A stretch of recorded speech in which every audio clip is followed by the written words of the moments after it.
예배드리기 전에 우리 함께 하던 대로 함께 기도했으면 좋겠습니다. 먼저 기도할 것은 우리 아인 교회에 아프신 분들이 있어요. 우리 이영선 우리 선생님과 그리고 이미연 어린이를 위해서 우리 함께 기도했으면 좋겠습니다. 이연이는 다시 처음부터 시작해야 되는 상황이고요. 부작용이 일어났습니다. 각막이식 수술을 했는데 부작용이 일어나서 다시 처음부터 시작해야 되는 상황이고, 그리고 영선 선생님은 어제 함께 전도를 나갔는데요. 보기에 되게 건강해 보이시더라고요. 근데 상황은 더 많이 악화되고 암이 더 전이되고 이런 상황이라고 합니다. 그러나 우리의 기도 속에 영선 선생님이 더 힘을 내시고 이겨내시는 것 같아서 너무나도 감사한 마음이 들었습니다. 이 시간에 우리가 함께 기도할 때 우리 이미연 우리 아이와 그리고 우리 영선 선생님 하나님 붙들어 주시고 함께 하셔서 치유와 회복으로 인도하여 주시옵시며, 하나님께서 역사하여 주심으로 하나님 새 힘과 새 능력을 하나님 힘입어 일어나서 다시 한번 주님을 찬양할 수 있는 은혜의 자녀들로 하나님 붙들어 달라고 이미연 어린이와 우리 이영선 선생님을 위해서 먼저 우리 주여 부르고 함께 기도하겠습니다. 주여, 하나님 아버지 함께하여 주시옵시고 성령님 붙들어 주시길 소망합니다. 하나님 우리 이연이를 붙들어 주시고 이연이와 함께하여 주시옵시기를 소망합니다. 하나님께서 놀라운 은혜와 능력으로 붙들어 주셨고 아버지께서 좋은 기회를 주셔서 하나님 아버지 새 눈을 받을 수 있는 하나님 은혜의 시간을 보냈습니다. 아버지 하나님, 그러나 주님의 뜻이 어딘지 알습니다. 하나님 부작용이 일어나요. 다시 처음부터 시작해야 되는 상황입니다. 그러나 주님, 그럼에도 하나님께서 함께 하시고 하나님께서 또한 역사하시기 하나님 아버지 믿음으로 기도하오니 하나님 우리 이연이를 회복시켜 주시옵시고 우리 이연이를 구원하여 주시옵소서. 하나님 새 눈을 받아 다시 한번 새로운 인생을 살아갈 수 있도록 붙들어 주시고 아버지 하나님께서 함께하여 주시는 은혜로 역사하여 주시기를 소망합니다. 아버지 붙들어 주시고 성령님 함께하여 주시옵시기를 소망합니다. 하나님 역사하여 주시기를 소망합니다. 하나님 우리 영선 선생님을 기억하시고 우리 영선 선생님을 붙들어 주시기를 소망합니다. 하나님 젊은 나이에 위암 상위 판정을 받았습니다. 하나님 상황은 더 악화되고 더 몸이 악화되어만 간다고 그렇게 의사는 말하고 있습니다. 그러나 우리 기도의 능력과 우리의 하나님 간절한 소망이 주님 앞에 다 영선 선생님은 아직도 전도를 열심히 하고 주님의 일을 해나가고 있습니다. 하나님 그 발걸음을 기억하여 주시옵시고 하나님께서 능력의 손으로 그 힘없는 손으로 고정한 손으로 안수하여 주시고 역사하여 주심으로 말미암아 우리 영선 선생님이 하나님 회복의 은혜로 하나님 치유의 은혜로 붙들어 주셔서 하나님 다시금 이곳에 나와 하나님 우리 아이들을 섬기며 믿음의 자녀로 하나님을 증거할 수 있도록 붙들어 주시고 주님 역사하여 주시기를 소망합니다. 아버지 하나님 인도하여 주시옵시고 주님 임재하여 주시옵소서. 하나님 역사하여 주시고 주님 역사하여 주시고 주님 붙들어 주시기를 소망합니다. 아버지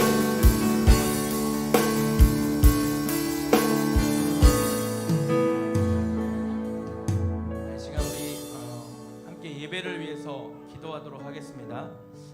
제가 이번 주간 저번 주간 새벽마다 참 힘든데요. 우리 16개월 된 아이가 저를 깨우고 있습니다. 처음에는 제가 교회를 먼저 이렇게 깨워서 데리고 나왔는데 이제는 우리 16개월 된 아기가 저를 먼저 깨웁니다. 그래서 새벽에 교회를 가자고 저를 깨워요. 제가 교회를 가자고 하는지 어떻게 알았냐면 제가 얘가 우니까 거실에 이게 아이를 안고 거실로 가면은 십자가가 거실에 있거든요. 근데 이 16개월 된 우리 아가가 십자가를 막 가리킵니다. 언제 그걸 하냐면 이 교회에 오면은 꼭 우리 아기가 십자가를 막 가리키거든요. 앞자리에 와가지고. 근데 집에서도 그 거실에서 십자가를 막 가리키는 거예요. 교회를 가자고. 그리고 교회 갈 때까지 옵니다. 그래서 제가 그런 생각을 했습니다. 그 16개월 된 그 아기도 그렇게 은혜를 받을 수가 있구나. 물론 제가 그 속을 모르겠습니다. 그러나 그 상황이 은혜라고 생각합니다. 우리가 예배드리는 이 자리에 그런 은혜가 있습니다. 여러분, 우리가 이 마지막 때를 어떻게 견딜 수 있습니까? 그런 강권하시는 은혜가 아니면 우리가 이겨낼 수 없고 견뎌낼 수 없습니다. 이 시간에 주님 강권하시는 은혜로 우리를 붙들어 주시옵소서. 목사님의 말씀 위에 성령의 기름을 부어 주시옵시고 우리가 기도하는 이 예배 초소에 성령의 기름을 부어 주셔서 하나님 예배로 승리하게 하여 주시옵시고 하나님 우리의 다가오는 삶에서 우리가 말씀대로 승리할 수 있도록 우리를 이 예배 중에 붙들어 달라고 우리 주여 한번 부르고 기도하겠습니다. 주여. 아버지 하나님 예배 중에 함께하여 주시고 붙들어 주시기를 소망합니다. 주님 역사하여 주시고 주님 함께하여 주시옵소서. 하나님 강권하시는 은혜로 우리를 붙들어 주시고 강권하시는 그 능력으로 그 십자가의 은혜로 그 능력으로 우리의 삶을 회복시켜 주시기를 소망합니다. 우리에게 영적인 눈을 뜨는 하나님 아버지 그 은혜를 이 예배 속에 허락하여 주시옵시고 말씀으로 붙들어 주시고 말씀으로 하나님 우리를 채워주셔서 하나님 세상의 것에 휘둘리지 않도록 도와주시며 세상의 죄악 속에 빠져서 허우적되지 않도록 우리를 붙들어 주시옵소서. 세상의 가치관이 우리의 마음에 엄습하여 들어올 때 그것을 거절하고 십자가의 능력과 은혜로 그것을 몰아낼 수 있는 그 힘을 이 예배 중에 회복시켜 주시고 이 예배 중에 우리에게 그 은혜를 허락하여 주시옵시기를 소망합니다. 목사님의 말씀 위에 성령의 기름을 부으시고 우리의 예배 초소에 성령의 기름을 부어주시기 원합니다. 하나님 이 예배에 그냥 앉아있다가 그냥 돌아가는 그런 비참한 예배가 되지 않도록 하여 주시옵시고 이 예배 중에 하나님의 능력을 경험하는 예배가 되게 하시며 말씀 중에 우리의 심령이 갈아엎어지고 말씀을 들으며 우리의 삶이 거듭나는 능력의 예배가 될 수 있도록 붙잡아 주시기를 소망합니다. 우리의 하나님 마음에 하나님 나라를 향한 그 끝없는 떨림과 진동이 그 은혜가 임하는 예배의 시간이 될 수 있도록 도와주시옵소서. 주님 역사하여 주시옵시고 성령님 함께하여 주시기를 소망합니다. 하나님 예배 중에 우리가 승리하게 하시며 우리의 다가오는 삶 속에서도 승리할 수 있도록 우리의 예배를 붙들어 주시고 우리의 예배 중에 함께하여 주시기를 소망합니다. 주님만이 우리의 힘과 능력이심을 고백합니다. 주님 내가 이 시간 전심으로 주님 앞에 나아갑니다. 하나님 나의 마음과 나의 주님 함께하여 주시고 주님을 향한 게 살아있는 예배가 되어질 수 있도록 주님 이 시간 이곳을 더욱더 다스려 주시옵소서. 주님 신이 오셔서 주님 보좌로 좌정하여 주시옵소서. 주님의 임재를 사모합니다. 주님의 임재를 사모합니다. 주님 내가 사모하는 마음으로 갈급한 마음으로 주님 앞에 나아갑니다.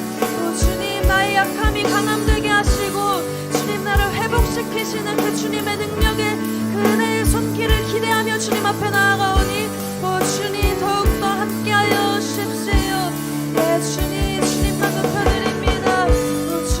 주님만을 찬양합니다. 주님 내가 전심으로 주님 앞에 나아갑니다. 내가 마음을 다하여 주님 앞에 나아갑니다. 주님 우리의 마음을 받아주십시오. 내가 주님 영을 깨어 주님 앞에 나아가는 예배 될 수 있도록 주님 함께하여 주십시오.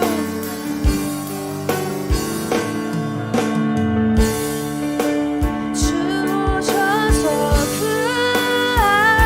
구하시리 주 오셔서 구원하시리 약한 자들에게 강한 능력으로 주 오셔서 구원하시리 주 오셔서 구하시리 주 오셔서 구원하시리 약한 자들에게 강한 능력으로 주 오셔서 구원하시리. 우리 다 함께 우리 주님 앞에 전심으로 고백하며 찬양하며 나갑시다. 두려운 마음 가진 자여 놀라지 말라. 주 너의 하나님 강한 손으로 주 이름 부를 때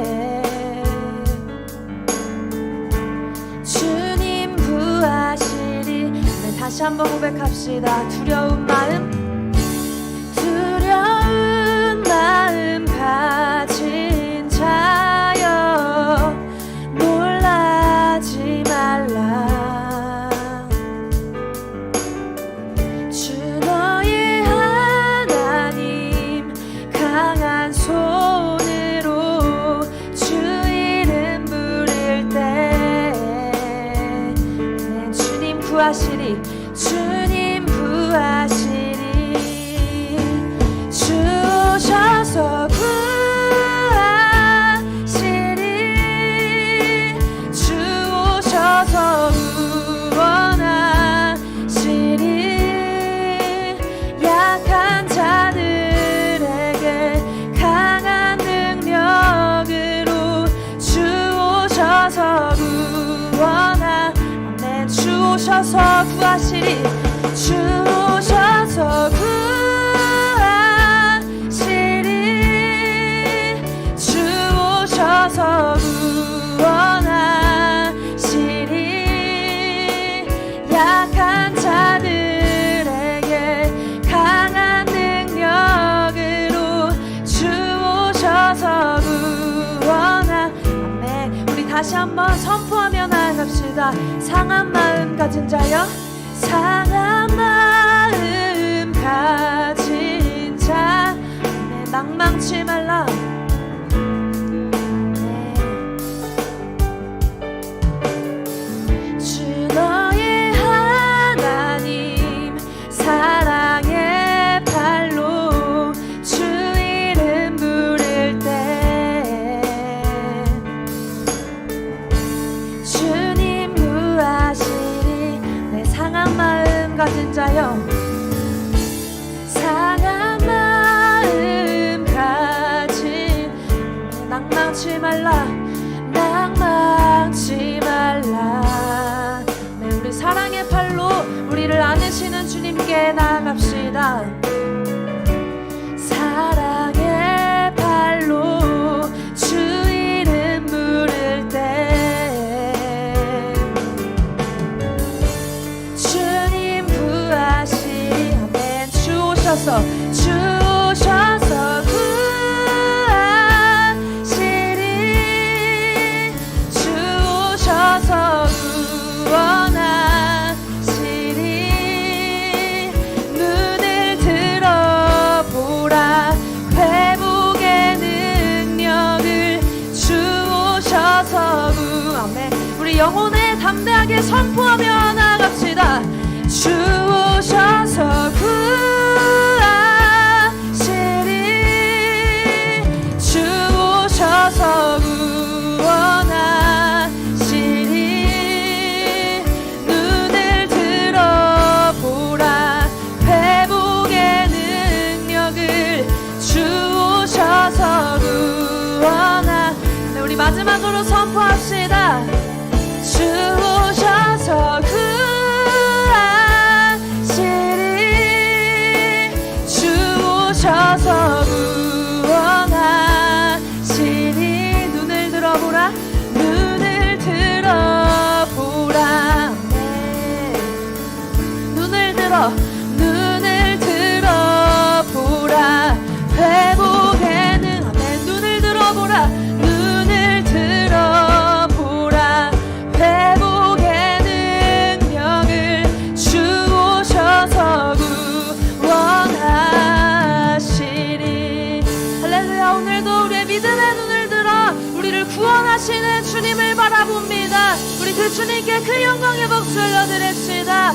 할렐루야. 주님만을 찬양합니다.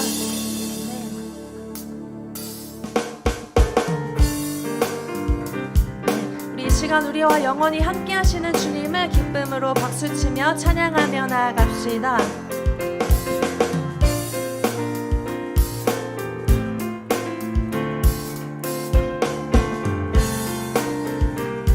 고난 내 영혼, 고난 내 영혼, 편히 쉴 곳과 풍랑이 일어도 안전한 폭우, 폭풍까지도 다스리시는 주의 영원한 바르지. 아멘. 고난 내 영혼 고난 내 영혼 편히 쉴 곳과 풍랑이라도 안전한 포구 폭풍까지도 다스리시는 주의 영원한 팔 의지에 아멘 주의 영원하신 팔 함께하사 항상 나를 붙드시니 어느 곳에 가든지 요동하지 않음은 주의 팔을 의지함이라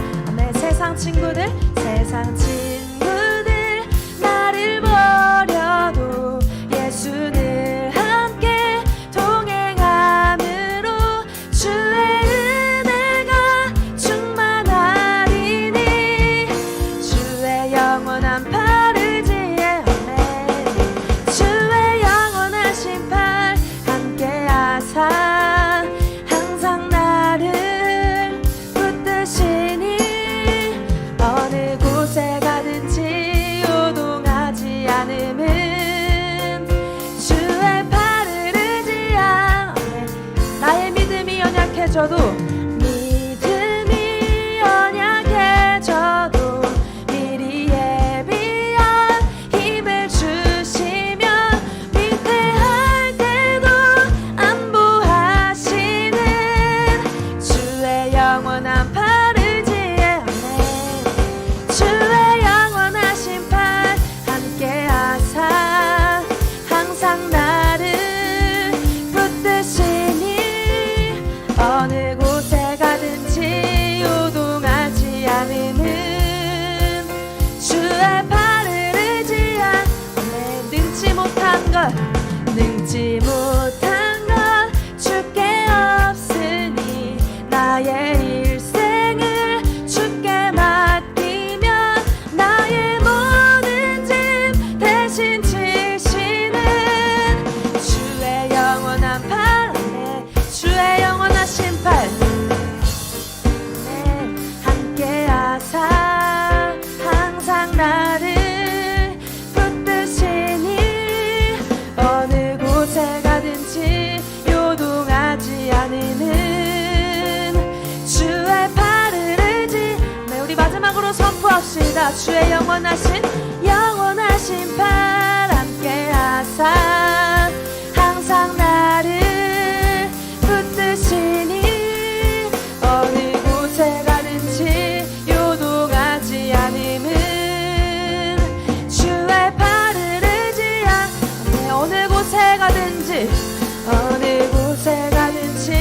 요동하지 않음은 주의 팔을 의지함이라 아멘 오늘도 우리의 영혼의 유일한 쉴 곳 되시는 주님 내가 주님만을 의지합니다 아멘.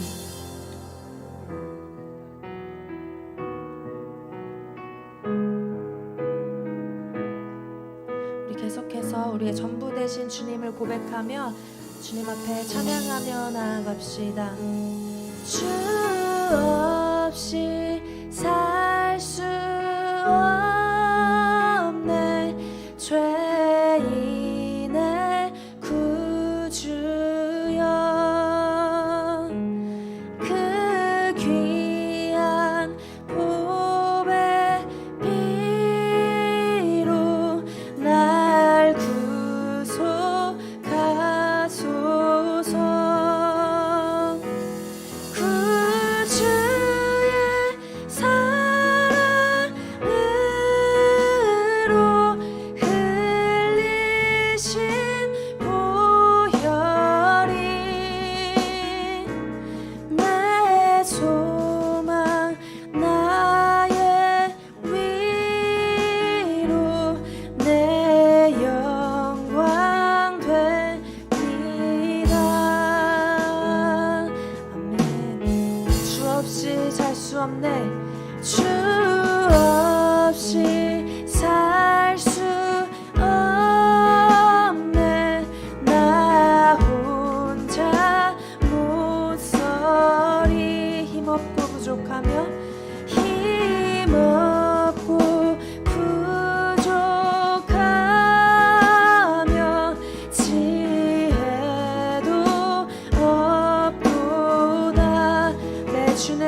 주 없이 살 수 없네.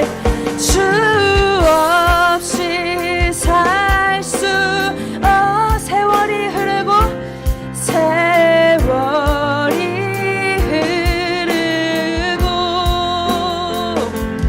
이 깊은 고독 속에 내 생명 끝나 우리를 지키시는 주님을 찬양합시다. 사나운 풍랑일 때 날 지켜주시니 내 주님 내 곁에 계신 주님 늘 힘이 돼. 우리 두 손 들고 찬양하며 나아갑시다. 사나운 풍랑일 때 날 지켜주시니 내 곁에 계신 내 곁에 계신 주님 늘 힘이 내 주님 내 곁에 계신 주님 내 곁에 계신 늘 힘이 우리 마지막으로 더욱더 전심으로 선포합시다. 내 곁에 계신 주님 계신 주님 늘 힘이 우리 이 시간 우리의 영혼의 유일한 소망 되시며 우리의 유일한 힘 되신 주님께 주님 더욱더 이 시간 주님께 가까이 나아가기를 원하오니 더욱더 임재하여 주십시오. 우리가 갈망하는 마음으로 주님의 이름 한번 부르짖고 기도하며 나아갑시다. 주님 주님 사나운 풍랑일 때도 나를 지키시며 내 영혼의 유일한 안식처 되신 주님 내가 이 시간 주님을 사모하며 주님 앞에 나아갑니다. 주님 더욱더 내 곁에 거하여 주십시오. 주님 더욱더 내 영혼에 가까이 주님 거하여 주십시오. 주님 십자가의 보혈로 우리를 깨끗게 하여 주셔서 주님의 마음 더 곁으로 나아갈 수 있도록 주님 그 은혜를 이 시간 부어주십시오. 주님만을 사모합니다. 예 주님 내가 주님만을 갈망하며 주님 앞에 나아갑니다. 주님 내 곁에 계신 주님 늘 힘이 됩니다. 그 주의 사랑으로 흘리신 보혈이 내 소망 나의 위로 내 영광 됩니다. 내 주는 나의 생명 또 나의 힘이라 주님을 의지하여 지혜를 얻으리.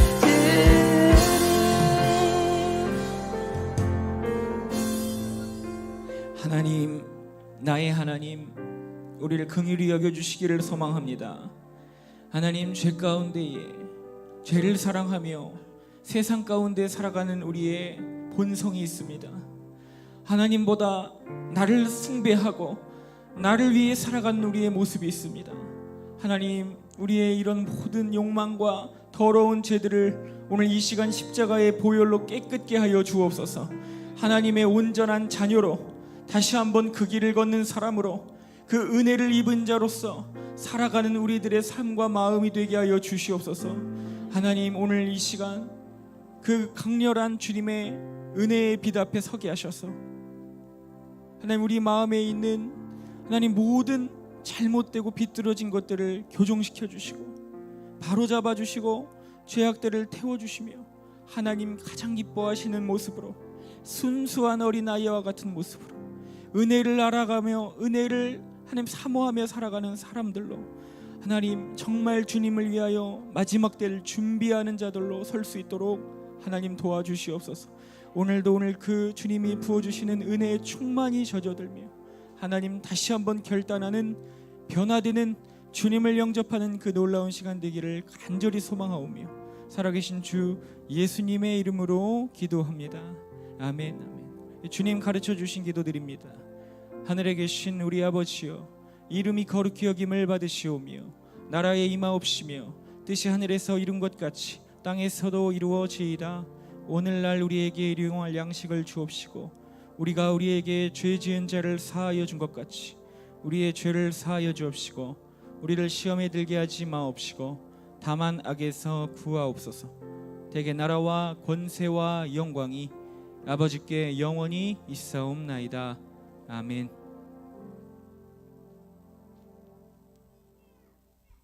할렐루야. 우리 아인교회 오신 여러분 주님의 이름으로 환영하고 축복합니다. 우리 하나님 말씀 먼저 보겠습니다. 마태복음 25장 1절로 13절까지의 말씀 보겠습니다. 마태복음 25장 1절로 13절까지의 말씀입니다.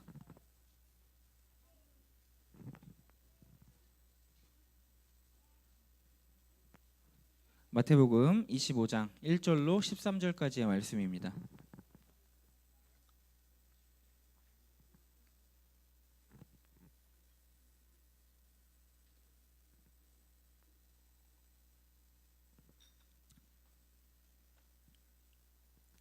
네, 다 찾으셨을 거라고 믿고 우리 같이 한번 교독하도록 하겠습니다. 제가 먼저 읽겠습니다. 그때에 천국은 마치 등을 들고 신랑을 맞으러 나간 열처녀와 같다 하리니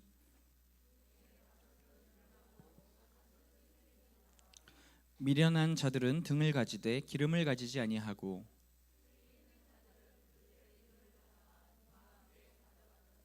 신랑이 더디 오므로 다 졸며 잘세.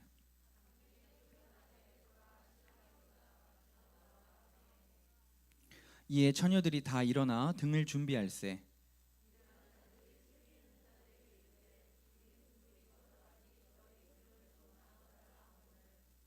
슬기 있는 자들이 대답하여 이르되 우리와 너희가 쓰기에 다 부족할까 하노니 차라리 파는 자들에게 가서 너희의 쓸 것을 사라 하니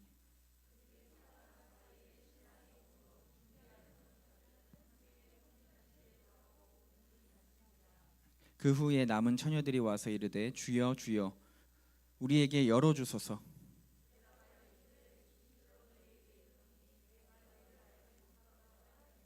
같이 읽겠습니다.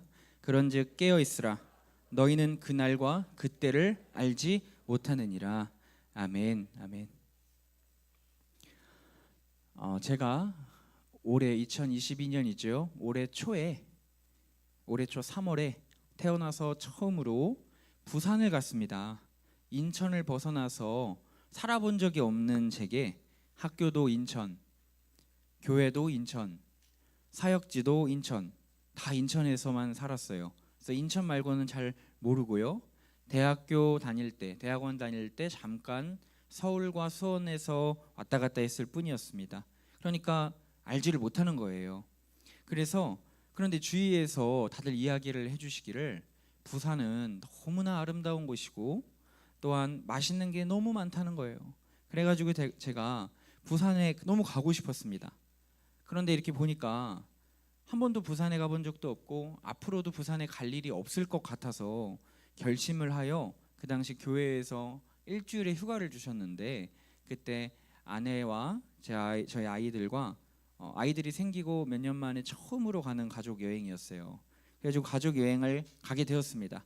그런데 부산까지 차로 가려고 하니까 엄두가 나질 않는 거예요. 그래가지고 KTX를 타려고 했는데 KTX도 꽤 시간이 되는 거예요. 그래서 아이들이 잘 견딜 수 있을까 걱정이 되어서 비행기를 알아보니까 1시간도 안 걸린다는 것입니다. 너무 놀랐어요. 그리고 가격도 더 싸고요. 그래서 비행기를 선택을 했습니다. 그래서 이제 김포공항으로 가는 거예요. 근데 아내는 조금 더 일찍 출발하자고 했는데 저는 김포공항에 가본 적도 있고 그 김포공항이 그렇게 크지 않고 인천공항처럼 복잡하지 않다는 것을 알고 있기 때문에 제가 계산을 해보니까 1시간 전에만 도착하면 되겠구나라는 생각이 들었습니다. 그래서 전날에 짐도 싸지 않고 그날 아침에 짐을 싸는 여유를 부린 것이죠. 그런데 예상치 못한 변수가 생겼습니다. 공항에 도착했는데 첫 번째 변수가 무엇이냐면 바로 저희 아이들이었어요. 공항이 신기했던 아이들이 이리저리 돌아다니기 시작하고 짐도 무거워 죽겠는데 아이들을 잡으러 다니는 시간이 너무 많이 드는 거예요. 그래가지고 이동 속도가 너무 더딘 것입니다. 너무 오래 걸리는 거예요. 그래서 탑승 게이트까지 가는데 꽤 많은 시간이 걸렸어요. 그래서 이제 탑승을 하려고 하는데 두 번째 변수가 생긴 것입니다. 무엇이냐면 저희 아내가 글쎄 신분증을 두고 온 것입니다. 그래서 생각했어요. 요즘 어떤 시대인데 신분증 없다고 비행기를 안 태워줄까? 다 신원이 다 조회가 되고 컴퓨터로 다 이렇게 알려주지 않을까 했는데 놀랍게도 신분증이 없으면 절대로 비행기에 탈 수 없다라고 하는 것입니다. 아무리 사정하고 아무리 졸라도 비행기에 태워주지 않는 거예요. 그래가지고 뭐라고 하시냐면 저쪽 내려가서 기계에 가서 지문을 인식하면 등본을 뽑을 수 있는 기계가 있는데 거기서 등본을 뽑아오라고 하는 거예요. 순간 너무 시간이 촉박하여 막 짜증이 막 밀려왔지만 여유 부린 저에게도 책임이 크게 있기 때문에 한마디도 하지 못하고 아내에게 내려갔다 오라고 했습니다. 그래가지고 아내가 이제 또 오래 걸렸죠. 그래서 그걸 뽑고 이제 올라와가지고 이제 허겁지겁 이제 두 아들을 이제는 뭐 끌어안고 그냥 막 뛰기 시작하는 거예요. 근데 막 이제 비행기 타는 대로 달려가고 있는데 전화가 오는 거예요. 모르는 번호로 전화를 딱 받으니까 받자마자 뭐라고 하시냐면 승무원분께서 갑자기 화를 내시면서 지금 도대체 어디시냐는 거예요. 이제 비행기 출발할 거라고 하는 거예요. 그래서 제가 조금만 기다려 달라고요. 지금 가고 있습니다. 제발 좀 기다려 주십시오. 가고 있습니다. 다 왔습니다. 얘기했지만 그 승무원이 저한테 죄송하지만 고객님 너무 시간이 많이 지체되어 비행기는 이제 출발해야 합니다. 문 닫겠습니다. 그리고 끊어버리시는 겁니다. 저는 결국 비행기를 타지 못하고 터덜터덜한 발걸음으로 다시 출구로 나왔어요.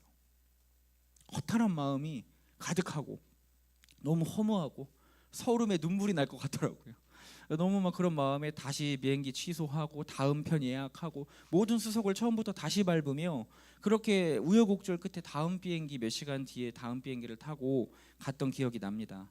여러분 그 부산 여행은 참 아름다웠고 국밥은 정말 맛있었고 아이들은 즐거웠지만 저랑 아내는 너무 힘든 여행이어서 다시는 아이들이 크기 전까지 장거리 여행 가지 말자고 서로 합의를 하고 돌아왔었던 기억이 납니다. 아무튼 제가 비행기 안에서 생각을 했어요.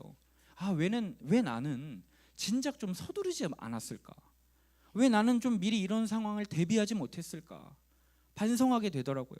그런데 가만히 생각해 보니까 공항에 저처럼 같이 뛰어다니는 사람들이 있었는데 그 사람들이 누구였나 하고 생각을 해보니까 다 저처럼 나이가 어린 젊은 청년들, 젊은 사람들이 그렇게 뛰어다니더라는 거예요. 다 분주하게 허겁지겁 가방 들고 뛰어다니고 비행기표 들고 뛰어다니는 건 젊은 사람들이었습니다. 그런데 반면에 노인분들이시거나 나이가 많으신 분들은 뛰어다니는 걸 제가 거의 본 적이 없는 것 같아요. 그분들은 항상 공항에 일찍 나와서 커피도 드시고 신문도 보시고 여유롭게 대화도 나누시며 그렇게 탑승하시더라고요. 저희 목사님도 해외 집회나 선교 가실 때 공항에 이렇게 따라가 뵈면 항상 목사님 무조건 최소 3시간 전에는 공항에 가시고요. 늦어도 2시간 전에는 도착을 하시더라고요. 그래서 다 여유롭게 하시고 저희들 맛있는 것도 사주시고 재밌는 얘기도 막 해주시고 그리고 들어가세요. 살아가면서 사람이 예측할 수 없는 일들이 일어나기 때문에 삶의 경륜과 지혜가 있으신 분들은 미리미리 준비하고 대비해야 된다는 걸 알고 계신다는 것입니다. 그래서 어리고 젊은 우리들에게 모든 일이 미리미리 준비하지 않으면 안 된다고, 난감한 일을 닥쳤을 때에 준비하지 못하면 당황하고 곤란해질 수 있다고 얘기해 주시는 거예요. 그런데 여러분, 이 준비한다라는 말이 언제나 미리 잘 갖추고 대비한다라고 의미하지는 않는 것 같습니다. 만약에 제가 여러분에게 여러분 죽음을 준비하셨나요? 라고 제가 물어본다면 여러분은 이 말을 어떤 의미로 받아들이시겠습니까? 여러분 오늘 죽으실 수도 있는데 죽음을 준비하셨습니까? 라고 제가 물어보면 아 그래 나 오늘 죽을 수도 있지. 그럼 나 오늘 어느 장례식장에 전화해야 되지? 나 죽으면 내가 화장을 해야 되나? 묘지에 들어가야 하나? 아니 유언장을 내가 써야 하나? 가족들과 인사는 내가 충분히 한 건가? 여러분 이렇게 받아들이시는 분은 아마 없을 거예요. 크게 현실적으로 이렇게 와닿지는 않으실 것입니다. 여기에 이거 준비하신 분 계세요? 미리 내가 죽을 유언장 다 써놓으시고 내가 어디로 장례식장에 갈지 다 예약하신 분 계세요? 저도 없고요. 아무도 여기 없습니다. 우리가 죽음을 준비한다고 했을 때 믿는 그리스도인들이 받아들이는 상식적인 이야기는 무엇입니까? 예수 그리스도를 나의 구주로 나는 지금 영접하고 있는가? 구원에 대한 문제일 것이에요. 난 오늘 죽어도 천국에 갈 수 있습니까? 할 때 오늘 밤 주님이 날 부르실 때 너는 천국에 갈 수 있겠니라고 물어보실 때에 아멘 하고 대답할 수 있다는 것이 우리가 생각하는 그리스도인들의 죽음에 대한 준비라고 하는 것입니다. 나는 죽어서 천국을 가는가 구원을 얻는가 이것이 굉장히 누구에게나 중요한 문제이기 때문에 이 죽음을 준비하는 게 가장 중요하다고 예수님을 믿는 게 중요하다고 저도 믿고 있지만 그럼에도 예수님이 내 주인입니다 라고 고백하는 정도로 그냥 예수님이 내 주인이에요 라고 영접합니다 하고 동의하는 정도로 모든 준비가 끝났다고 생각하기에는 조금 불안하다라는 것입니다. 좀 부족하다라는 거예요. 여러분 오늘 본문 말씀에 보니까 마지막 때를 준비해야 한다는 4가지의 비유 이야기가 나옵니다.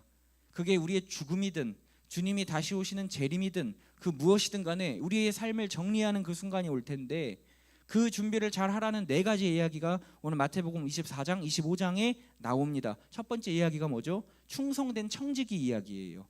주인이 언제 올지 모르기 때문에 너가 맡은 바를 잘 관리하고 돌보라는 것입니다. 그게 충성되고 지혜로운 청지기라고 하는 거예요. 주인이 늦게 올까봐 더디 올까봐 생각하여 막 술 파티를 벌이고 방탕하게 살지 말고 나태하게 살지 말고 언제나 깨어있어 준비하라는 것. 그게 첫 번째 이야기입니다. 우리 마태복음 24장 42절에서 44절을 읽어보겠습니다. 시작. 그러므로 깨어있으라. 어느 날에 너희 주가 임할는지 너희가 알지 못함이니라. 너희도 아는 바니 만일 집 주인이 도둑이 어느 시각에 올 줄 알았더라면 깨어있어 그 집을 뚫지 못하게 하였으리라. 이러므로 너희도 준비하고 있으라. 생각하지 않은 때에 인자가 오리라. 여기서 깨어있다라는 말은 너가 맡겨진 일상의 일을 주인이 맡겨준 일을 언제 주인이 올지 모르니까 최선을 다해야 한다라는 이야기로 해석할 수 있습니다. 그렇죠? 일상의 일을 이야기하는 거예요. 그리고 나서 두 번째 비유가 오늘 본문 말씀이고요. 그 다음 세 번째 이야기가 달란트 비유입니다. 달란트 비유도 다 아시죠? 주인이 달란트를 맡겨준 거예요. 그 엄청 큰 돈이잖아요. 그런데 이것 역시 내가 몇 달란트를 받았나 남과 비교하고 낙심하고 교만하고 그런 이야기가 아니라 한 개도 사실 받을 수 없는 감당치 못할 자인 내가 그 한 달란트를 맡겨주셨을 때 그거를 나 없는 시간에 너가 그걸 갖고 얼마나 충성되게 감당하고 남겼는가. 그리고 그렇게 살았을 때 너도 다른 사람과 동일한 칭찬을 받을 거야. 이걸 강조하신 말씀이라고 하는 거예요. 어떻게 준비하고 살아가는가라는 거예요. 그리고 마지막 네 번째 이야기는 뭐죠? 양과 염소의 비유입니다. 영생을 얻은 사람이 무엇을 위하여 준비하고 살아가야 하는가? 누구의 편에 서 있어야 하고 누구를 도와야 하는가? 누구를 위로해야 하는가? 그런 이야기가 나와 있습니다. 오늘 열처녀의 비유도 같은 이야기예요. 그 공통점이 있습니다. 이 4가지 이야기의 공통점. 그게 무엇입니까? 첫 번째는 사람이 죽으면 끝이 아니라 하나님이 그것을 가지고 심판하시고 덧셈 뺄셈을 하시는 그것을 정산하시는 그 순간이 있다라고 하는 것이고요. 두 번째는 무엇입니까? 우리의 인생의 마지막은 갑작스럽게 온다라고 하는 거예요. 갑작스럽게. 우린 누구도 주님이 나를 언제 부르실지 모른다라는 거예요. 주님이 언제 오실지 모른다라는 거예요. 그래서 마지막을 준비한다는 것은 무엇이죠? 천국의 가치관을 가지고 우리의 일상의 삶을 사는 과정을 말하는 거예요. 아멘이신가요? 여러분 주님의 재림이 임박했다 그래서 허겁지겁 더 선교 나가고 더 열심히 하고 그거 아닙니다. 죽음이 내게 임했다고 해서 갑자기 병에 걸렸다고 해서 갑자기 막 전도 열심히 하고 성경 갑자기 보고 안 오던 교회 모임 나가고 그거 말하는 거 아닙니다. 물론 전도와 선교와 봉사의 소명을 받은 자들은 열심히 해야 되겠죠. 그렇지만 뭐 종말이 왔다고 해서 뭐 갑자기 그렇게 해서 유난 떨면서 사는 게 아니라는 거예요. 언제나 우리들은 천국 신앙, 재림 신앙을 가지고 정말 깨어 있는 사람들의 모습이 무엇인가? 갑자기 난리법석을 떠는 사람이 아니라, 갑자기 조급해하는 사람들이 아니라, 나의 주어진 삶의 현장에서 하나님의 자녀로서 항상 의식하고 살아가는 그 모습이라고 하는 것입니다. 박 목사님이 항상 우리들에게 강조하시는 거잖아요. 나를 부인하는 그 좁은 길을 가는 삶이요, 그게 가장 중요하다라고 하는 것입니다. 그래서 오늘 비유에도 주님이 말씀하시는 것은 누가 마지막 때 종말을 준비하는 사람인가 하는 거예요. 누가 깨어있는 사람이냐라는 거예요. 여러분, 2달란트 받은 자는 그것을 가지고 남기려고 애를 쓸 것이고, 주인이 언제 올지 모르는 청지기는 언제 올실지 모르기 때문에 내 삶을 최선을 다해서 함부로 남을 대하지 않고 사랑해주고 관리하며 내게 맡겨진 일을 최선을 다해서 감당하는 것 아니겠습니까? 방탕하지 아니하고 술 먹지 아니하고요. 이게 깨어있는 사람이라는 거예요. 다른 게 깨어있는 사람이 아니고요. 종말을 기다리는 사람, 주님 맞을 준비를 하는 사람이에요. 그 맥락에서 오늘 말씀을 보면요, 열처녀의 비유입니다. 아마도 배경은 신랑 집인 것 같죠? 신부는 이미 그 집에 있고요, 신랑은 외출한 거예요. 그런데 신랑이 이제 밤에 돌아올 텐데, 신랑이 오면 등불을 들고 10명의 처녀가 에스코트를 해주려고 등불을 들고 서 있는 거예요. 그 일을 맡은 자들이 10명이 있었던 거예요. 그런데 밤 12시가 넘어도 신랑이 안 오니까 10명 모두 깜빡 잠이 든 것입니다. 그런데 주님께서 5명은 지혜롭다고 하시고 5명은 어리석다고 하셨어요. 그 이유는 5명은 기름을 준비했고 5명은 기름을 준비를 안 했다라는 거예요. 신랑을 맞이해서 신랑을 신부에게 잘 이렇게 데려다 줘야 되는 역할을 받은 사람들인데 등불을 갖고 나왔지만 기름을 안 갖고 나온 거예요. 여러분, 이게 이해가 되세요? 프레시를 갖고 나왔는데 충전을 안 하고 나온 거예요. 배터리를 빼놓고 나온 거예요. 여러분, 공항에서 변수가 그렇게 많은데도 그것을 고려하지 않고 여유 부리다가 1시간 전에 도착해서 허겁지겁 뛰어다니는 제가 이해가 되십니까? 당연히 공항에 가는데, 비행기를 타는데 신분증을 두고 오는 사람이 이해가 되시냐고요. 그런데 제가 그랬고 제 아내가 그랬듯이, 이 10명에서 1명이 그런 게 아니라 5명이나 그랬듯이, 여러분, 이것은 우리에게도 쉽게 빠질 수 있는 문제라고 하는 것입니다. 아주 곤히 10명이 콜콜 자고 있어요. 그런데 누가 소리를 지르는 거예요. 신랑이 온다, 신랑이 왔다 소리를 지르는 거예요. 그제서야 10명의 처녀들이 급히 일어나고 눈 비비면서 심지에 불을 붙이기 시작합니다. 그런데 전부 다 잘 타요. 그런데 5명의 등불은 점점 꺼지는 거예요. 불이 희미해지는 거예요. 등에 기름이 없는 거를 확인을 못한 거예요. 등에 기름이 있는 줄 알았고 충분하다고 생각했어요. 그래서 옆에 사람에게 물어봤어요. 기름 좀 나눠달라고, 나 기름 좀 줄 수 있냐고 물어보는 거예요. 그런데 이 슬기롭고 지혜로운 5처녀는 뭐라고 합니까? 우리 쓸 것도 부족해, 나가서 가게 가서 사오는 게 낫지 않겠니? 이렇게 얘기하는 거예요. 그들이 급히 가게로 간 사이에 신랑은 왔고 잔치문은 닫혀버린 것이죠. 여러분, 이 기름 준비한 5명이 좀 너무 지혜롭고 슬기롭기는 하지만 좀 매정하다는 생각은 안 드세요? 좀 나눠주면 안 됩니까? 함께 살아야죠. 그 사이에 주님 오시면 어떡해요? 신랑 오면 어떡해요? 저들은 못 들어가잖아요. 주님도 항상 우리에게 나눠주는 삶을 살라고 하셨잖아요. 좀 베풀라고 하셨잖아요. 좀 나눠주면 안 되나요? 그런데 주님은 나눠주지 않은 그들에게 슬기롭다, 지혜롭다라고 표현하십니다. 나의 구원에 대한 문제, 죽음에 대한 문제, 마지막 때에 대한 문제만큼은 나눌 수 없다라고 하는 거예요. 나눌래야 나눌 수도 없고 나누지 않는 것이 지혜롭다고 하는 것입니다. 아무리 훌륭한 종도, 아무리 대단한 하나님의 사람도, 아무리 대단한 공동체 안에 있어도 여러분에게 그 마지막 때 기름을 나눠줄 수가 없어요. 박보영 목사님께서 여러분을 너무너무 사랑하셔도 여러분에게 기름을 나눠줄 수가 없어요. 저도 나눠줄 수가 없어요. 부모님도 나눠줄 수가 없는 거예요. 그렇기 때문에 주님은 미리 준비하라고 하시는 것입니다. 미리 깨어있으라고 하는 것입니다. 여러분, 기름이 그럼 무엇이죠? 누구는 성령이라고 하고, 누구는 믿음이라고 하고, 누구는 주님을 향한 순종적인 삶이라고 합니다. 다 맞아요. 틀린 게 아니라고 생각합니다. 그런데 그거보다 제가 더 집중하고 싶은 건 13절입니다. 13절 다시 읽어보겠습니다. 시작. 그런즉 깨어 있으라. 너희는 그날과 그때를 알지 못하느니라. 여러분, 제가 집중하고 싶은 단어는 깨어 있으라입니다. 깨어 있으라. 여러분, 주님께서 이 비유를 마치시면서 그들에게 우리에게 뭐라고 하시냐면 항상 기름을 잊어버리지 마라. 기름을 잘 준비해라. 기름이 가득 채워 있는지 확인해라. 그렇게 얘기하시는 게 아니라 미리미리 좀 준비해라가 결국 이야기의 이 교훈이긴 하지만 주님이 직접 하신 얘기는 깨어 있으라는 거예요. 깨어 있으라. 여러분, 근데 우린 다 알고 있잖아요. 10명 중에 깨어 있던 자가 있었습니까? 10명 중에 깨어 있던 자가 한 명이라도 있었나요? 다 자고 있었어요. 기름 준비한 자도 자고 있었고요. 기름 준비 안 한 자도 자고 있었어요. 깨어 있던 자는 없는 거예요. 그런데 주님은 마치 기름을 준비하고 꾸벅꾸벅 졸고 있는 그 자들을 보고, 그 처녀들을 보고 깨어 있었다는 것처럼 평가하시는 겁니다.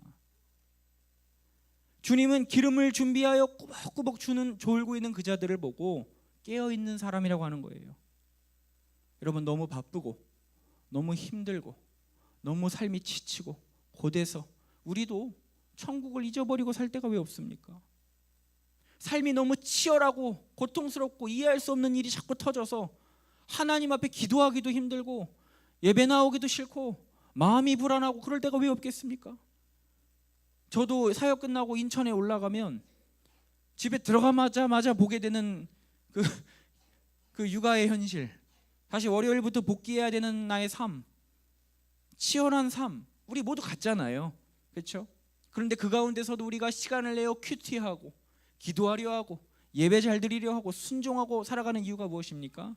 그 가운데서 우리가 기름을 준비하기 위함이잖아요. 우리가 정말 여러분 일주일 동안 죽음만 생각한다면 살 수가 있을까요? 나 오늘 죽을 수도 있어. 나 오늘 밤에 심장마비 걸릴 수도 있어. 나 이번 주 안에 죽을 수도 있어. 그러니까 기름 준비해야 돼. 그러니까 나 오늘도 예배 드려야 돼. 나 오늘 기도해야 돼. 여러분, 이렇게 불안에 떨며 살 수 있는 사람이 어디 있습니까? 주님 언제 오실지 몰라. 나 깨어 있어야 돼. 잠도 자지 말아야 돼. 여러분, 이렇게 살 수 있는 사람이 누가 있어요? 피곤하면 자야죠. 졸 수 있죠. 때론 바쁘고 분주하여 지쳐서 잊어버리고 살 때도 있다라는 것입니다.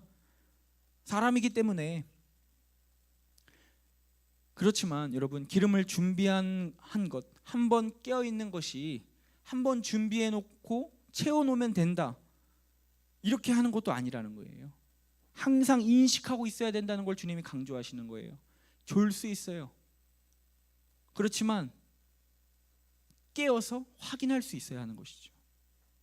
언제나 죽음만을 생각하고 살라는 얘기도 아닙니다.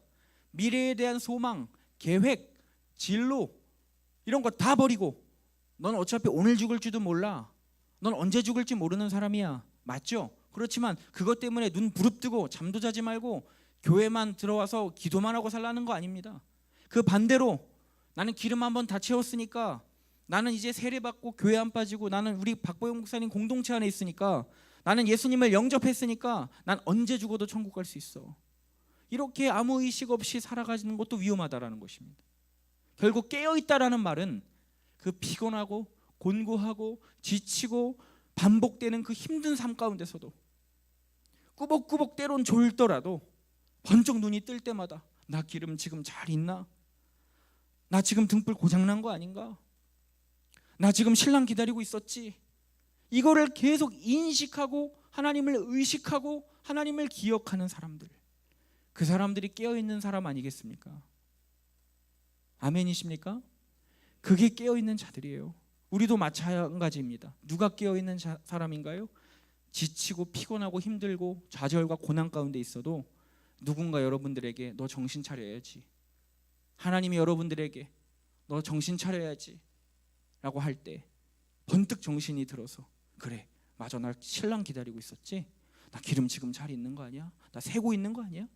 계속 체크하는 사람, 계속 의식하고 신경 쓰고 인식하는 사람, 반복되는 직장에서, 가정생활에서, 학업에서 모든 상황 가운데서 등불을 체크하고 졸더라도 깨어 또 보고 졸더라도 깨어 또 보는 사람, 항상 주님 앞에 나 지금 떨어지진 않았나 신경 쓰는 사람, 그 사람이 졸고 있는 기름 준비한 5천이요, 주님이 보시기에 깨어있는 사람이라고 하는 것입니다.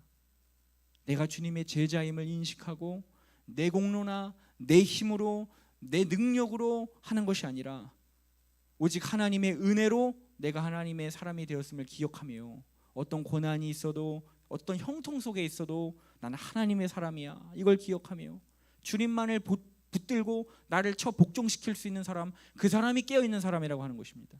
깨어있다라는 말은 예수님을 영접하기만 하면 돼라는 그런 안심하라는 말도 아니고 네 모든 가정과 네 모든 삶 다 포기하고 던져버리고 천국과 죽음만을 생각해라, 그 얘기도 아니고 우리의 모든 그 일상적인 삶에서 그 영성을 지켜내며 하나님이 주신 내게 맡겨주신 사명을, 그 일상적인 삶을 아주 믿음으로 감당해내는 사람, 주님의 제자임을 인식하고 기억하고 부단히 싸우는 사람, 긴장을 늦추지 않는 사람, 그게 바로 깨어있는 자인 줄을 믿습니다. 감리교 창시자 존 웨슬리가 점진적인 구원을 강조했던 것처럼 박보영 목사님께서 항상 우리에게 나를 부인하는 십자가의 삶, 갑자기 안수받고 선교사가 되고 목사가 되고 그런 게 아니고 주부면 주부로, 직장인이면 직장인으로, 사역자면 사역자로 맡겨주신 그 자리에서 주님을 기쁘시게 하는 삶, 그리고 은혜를 아는 사람, 내가 할 수 없음을 아는 사람, 내가 지금 이런 자리, 이런 환경, 이런 위치에 있는 것이 내 능력, 내 경험, 내 탁월함으로 온 것이 아니라 주님의 은혜였구나, 다 주님이 나를 향한 사랑이었구나. 여러분, 이걸 아는 사람, 난 죽을 수밖에 없는 자인데, 나는 이 자리에 설 수 없는 사람인데, 나는 지옥 갈 사람인데 주님이 오늘도 나를 사랑하셔서 나를 이 자리까지, 이 시간까지 인도해 주셨구나. 이걸 아는 사람, 그 사람이 깨어있는 사람 아니겠습니까? 여러분, 우린 착각하면 안 돼요. 박보영 목사님 공동체에 있다고 나 깨어있는 사람이야, 나 남이 모르는 정보들 좀 더 알고 있다고 나 깨어있는 사람이야, 나 남이 못 가본 세미나 좀 가서 가슴 뜨거워졌다고 나 깨어있는 사람이야. 여러분, 아니라는 것입니다. 오늘도 이 길을 걷게 하시는 그 사랑, 용수철같이 땡겨도 다시 돌아가는 나를 지금도 붙들어 주시는 그 사랑, 그래서 다시 돌아갈 걸 알면서도 그 용수철에 손가락을 걸고 다시 땡기려고 하는 사람, 그 사람이 깨어있는 사람입니다. 나 죄인 중에 괴수구나, 이걸 깨닫고 나 주님이 붙들어 주시는 사람이구나, 이걸 깨닫고 아무리 힘들고 지친 일상 가운데서도 하나님을 생각하고 사랑하며 내 기름을 체크하는 사람, 그 사람이 진정 깨어있는 사람인 줄을 믿습니다. 여러분 이제 말씀 마칠게요. 주님이 여러분에게 경고를 하십니다. 깨어있으라, 깨어있으라. 그날과 그때를 너는 알지를 못해. 언제 너가 내 앞에 올지 너는 알지를 못하는 사람이야. 그러니까 너를 의지하지 말고 다른 것을 바라보지 말고 하나님이 주신 그 은혜의 감격 안에서 살아라. 내가 너에게 맡겨준 일상 가운데 충성하라. 기름을 준비한 그 처녀가 꾸벅꾸벅 피곤하여 졸더라도 그 사람은 깨어있는 사람이야. 지치고 무너지고 때론 딴 생각하고 천국을 바라보지 못하고 살더라도 그 사람은 깨어있는 사람이야. 때론 화내고 잘못된 방법으로 살아가더라도 누군가 너에게 이야기했을 때 번쩍 정신이 차려서 나의 등불에 기름을 체크하는 사람이 바로 그 사람이 깨어있는 사람이야. 다른 것 하는 것이 아니라 그 자리에서 내 은혜를 알고 나를 바라보는 사람이 깨어있는 사람이야. 여러분, 주님이 저와 여러분에게 말씀하십니다. 여러분, 자격 있는 사람이 누가 있습니까? 제가 무슨 자격이 있어서 여기서 이런 설교를 하겠어요? 여러분, 우리 다 같은 사람입니다. 그렇죠? 다 고난 가운데 좌절하고 낭망하고 주님 잃어버리고 살아요. 그러나 그 가운데서 충성하여 내 기름을 살펴야, 주님만에서 감사하고 주님을 믿는 믿음이 있어야 그게 깨어있는 사람입니다.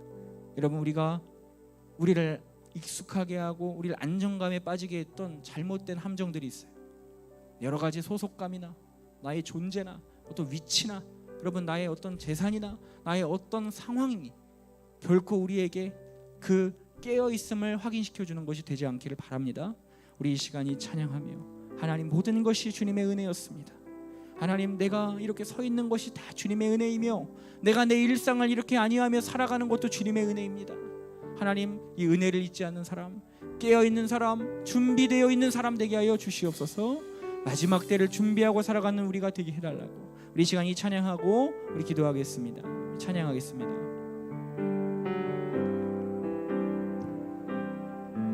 내가 누려왔던 모든 것들이, 내가 지나왔던 모든 시간이, 내가 걸어왔던 모든 순간이 당연한 것 아니라 당연한 것 아니라 은혜였소. 아침 해가 뜨고 저녁에 노을, 봄의 꽃향기와 가을의 열매, 변하는 계절의 모든 순간이 당연한 것 아니라 은혜였소. 모든 것이 은혜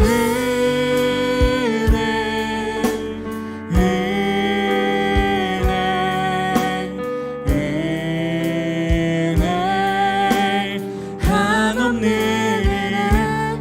내 삶에 당연한 건 하나도 없었던 것을, 모든 것이 은혜였소.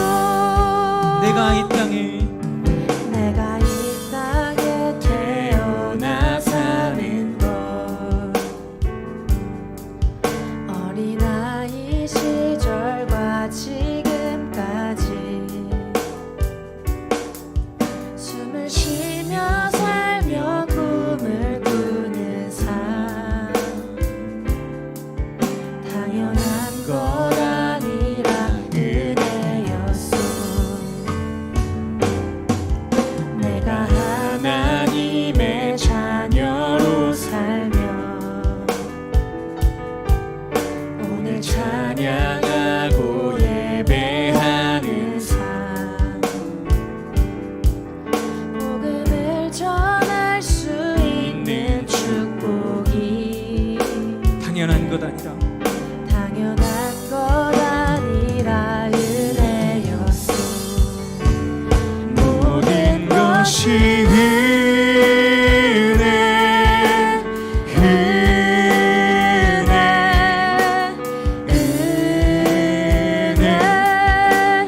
한없는 은혜. 내 삶에 당연한 건 하나도 없었던 것을, 모든 것이 은혜였소. 모든 것이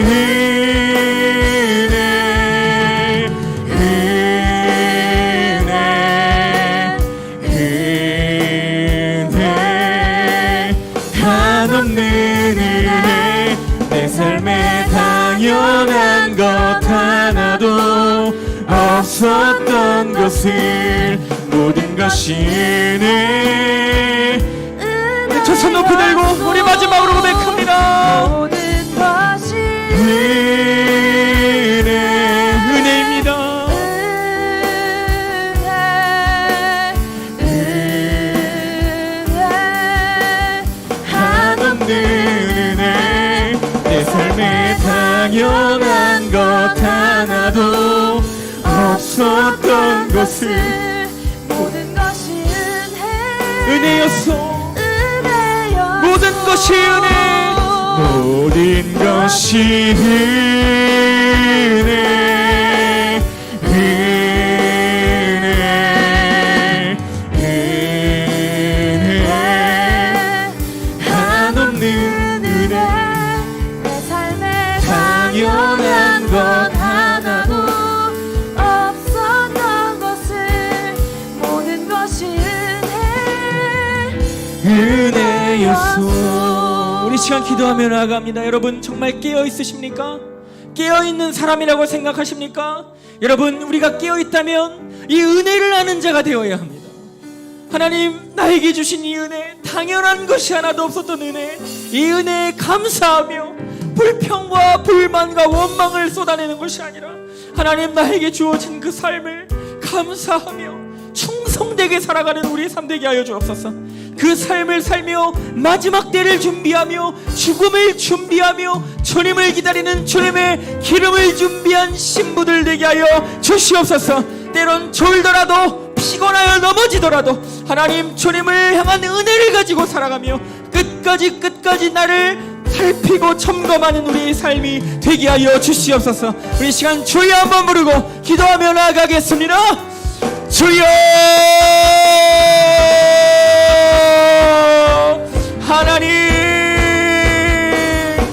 하나님, 우리의 삶에 기름을 준비한 삶이 있게 하여 주옵소서.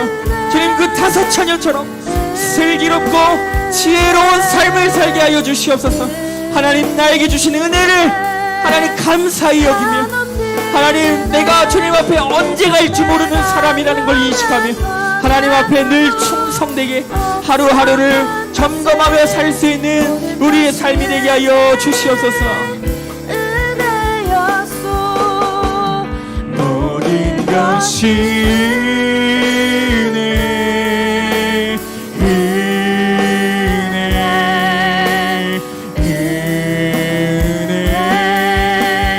한없는 은혜, 당연한 것 하나도 없었던 것을 모든 것이 하나님, 그 은혜를 기억하는 오늘 이 예배가 되기를 원합니다. 나에게 주신 그 사랑을 다시 떠올리게 하시고 그 길을 묵묵히 걸어가는 우리의 평범하고 평범한 삶이 되게 하여 주시옵소서. 하나님을 향한 믿음을 가지고 주님 맡겨주신 그 자리까지 달려나가는 그 순간까지 하나님, 우리가 충성되게 믿음을 다하여 감당할 수 있는 우리의 삶 되게 하시옵소서. 그리할 때 하나님, 우리의 삶을 더 영광스러운 삶으로 이끌어 가실 줄 믿습니다. 하나님, 우리의 삶에 하나님을 향한 심겨진 삶 되게 하시고 하나님, 불충성과 원망을 거두어 주셔서 어떤 고난에서도 주님을 신뢰하고 믿고 따르는 믿음이 우리의 마음과 삶 가운데 흘러넘치게 하여 주시옵소서. 하나님, 주님,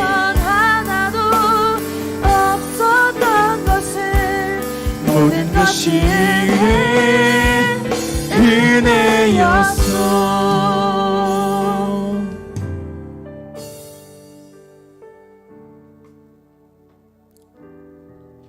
깨어있으라, 깨어있으라 말씀하시는 하나님, 깨어있는 것이 무엇입니까? 그것을 알지 못했습니다. 남들보다 더 많은 집회에 참석하고 더 많이 기도하면 깨어있는 거라 여겼습니다. 박보영 목사님과 친밀하게 지내며 그 말씀에 귀 기울인다고 내가 깨어있는 줄 알았습니다. 거룩하고 영적인 공동체 안에 내가 속해 있다고 내가 깨어있는 줄 알았습니다. 안정적인 나의 삶의 위치에 올라왔다고 하나님, 내가 깨어있는 줄 알았습니다. 하나님, 기름을 준비한 다섯 처녀처럼 슬기로운 인생을 살게 하여 주시옵소서. 하나님, 언제 부르실지 모르는 이 폭풍과 같은 인생 가운데서 붙들 것이 주님밖에 없음을 고백하는 가장 복된 인생, 가장 안전한 신앙, 우리의 신앙이 되게 하여 주시옵소서.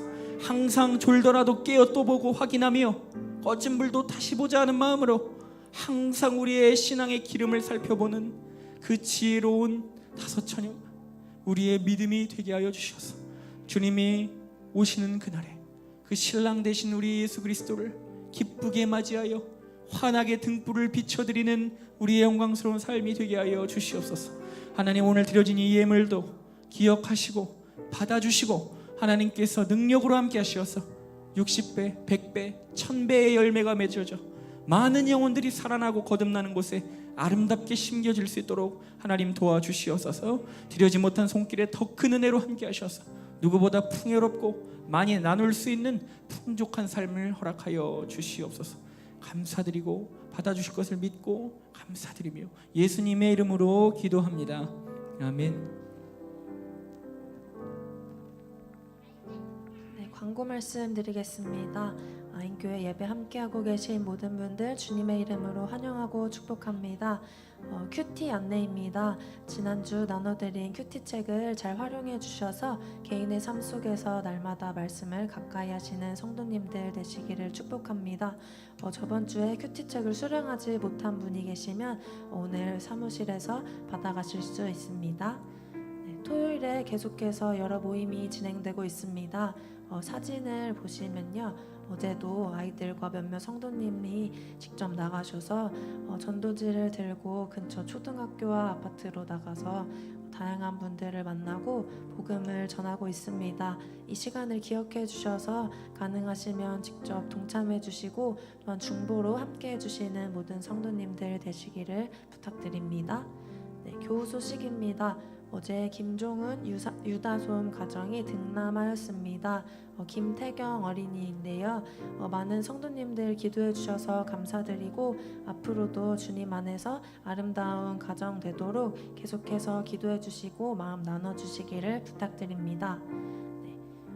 10월 23일 주일부터 아동부 예배가 시작됩니다. 오후 1시 30분에 이곳 본당에서 드려질 예정입니다.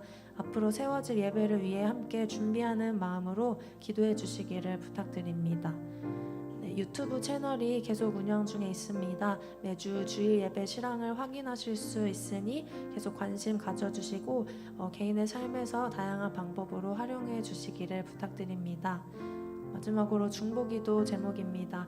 이미연 어린이 각막 이식 수술을 받아야 하는 상황이고 이영선 성도님 위암 4기로 투병 중에 계십니다. 계속해서 기억해 주시고 중보하여 주시기를 부탁드립니다. 이상으로 광고 말씀 마치겠습니다. 네, 오늘 기쁜 소식이 참 많았던 어제였습니다. 어제 우리 유다섬 김종은 가정에 우리 새로운 가족이 태어났습니다. 주님이 허락하신 새로운 생명, 우리 태경이라는 어린이죠. 우리 아이 위해서 건강으로 자라날 수 있도록 많이 기도해 주시고, 갑작스럽게 예상치 않게 수술로 아이를 출산하게 되었어요. 그래서 우리 산모가 잘 회복될 수 있도록 우리 유다섬 선생님 자매님을 위해서 우리 많이 기도해 주셨으면 좋겠고, 또 여러분 큐티 열심히 하고 계시리라 믿습니다. 물론 매일 하면 좋겠지만 쉽지는 않잖아요. 저도 매일은 하지 못했던 것 같아요, 이번 주는. 하지만 여러분 꼭 붙들어 주셔서 항상 주님 말씀 가까이 하시고 가정에서 승리하시는 여러분 되시기를 소망합니다. 오늘 혹시 새롭게 우리 교회에 오신 분 계실까요? 안 계신 걸로 알고 있는데, 또 오늘 너무 기쁜 소식이 있습니다. 우리 그동안 인천에서 와주셨던 우리 김태현, 우리 한이란 성도님 가정이 있으신데요. 우리 감사하게도 우리 아인교회 이렇게 오게 되셨어요. 이제 앞으로 함께하게 되실 때 잠깐만 일어나 주시면 감사하겠습니다. 네, 우리 박수로 환영하겠습니다. 네, 환영합니다. 축복합니다. 감사합니다. 네, 감사합니다. 네, 그리고 오늘 제가 꼭 뵙고 싶은 성도님이 한 분 계십니다. 누군지 아실 거라 믿고요. 네, 오늘 꼭 예배 후에 저와 함께 잠깐만 인사 나누고 가셨으면 좋겠습니다. 우리 이선아 성도님, 김지영 성도님께서 우리 성도님 잘 좀 이렇게 목양실로 인도 좀 부탁드리겠습니다. 네, 우리 마지막으로 다 일어나서 우리 마지막 찬양하고 우리 예배 마치도록 하겠습니다.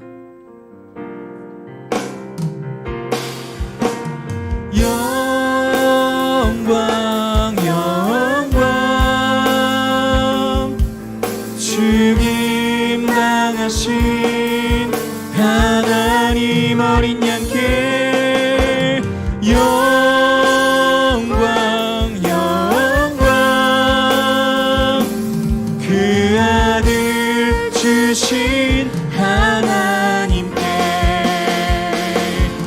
그 아들 주신 하나님께 그 아들 주신 하나님께.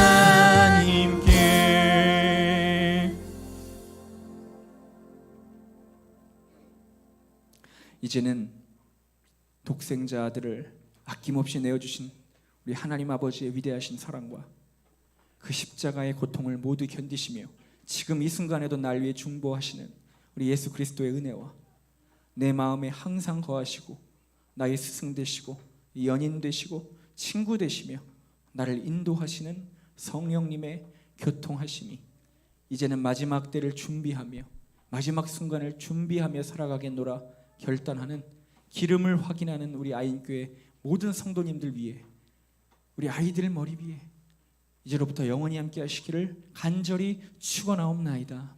아멘.